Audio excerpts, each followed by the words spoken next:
Onajonginam, Oh, yaxshi qidirib oldingizmi iplaringizni olib? qutulib oldim bolam.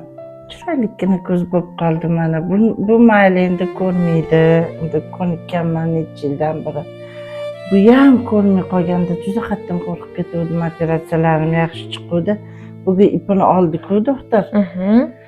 Shunaqa qo'rqib turdim, bilasanmi? Shunaqa ingichka chochdan ham ingichka tog'lar bo'lar ekan-da, qorachig'imdan oldi-ya doktor. Mana qilib terib oldi-ya. Pinsetni tiqib oldi ko'zingiz ichiga. Qo'rqib turdim, ko'z yorilib ketmaydimi deb.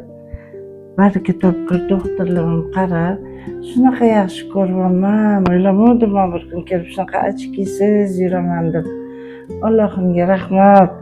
Keyin menga shu 7 yosh begona ayol Amerikadan turib menga pul jo'natib, Allohning izni bilan, Allohimning ishlarida qara, men tanimayman, 7 yosh begona ayol o'zlarini 6 ta bolalardan orttirib, menga pul jo'natib ko'zimni qildirib berdilar. Bu Allohning ishi.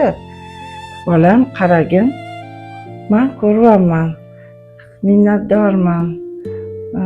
Alloh rozi bo'lsin shu menga yaxshilik qilib, shu nima qilgan ayollar rozi bo'lsin. Alloh insonlarni qabul qilsin. Doktorimdan ham Botir Nabiyevich juda qo'li gul, juda zo'r doktorlar. Xursandman, baxtliman qizim. Siz bunaqa hech ham kulib yurganlaringiz juda ham ancha bo'lgan, ko'rmaganimga. Muammolarim ham hal bo'ladi, xudo xolasa Allohim u ham berib qoladi. Mana ko'rmayotgan ko'zim ko'rdi bolam.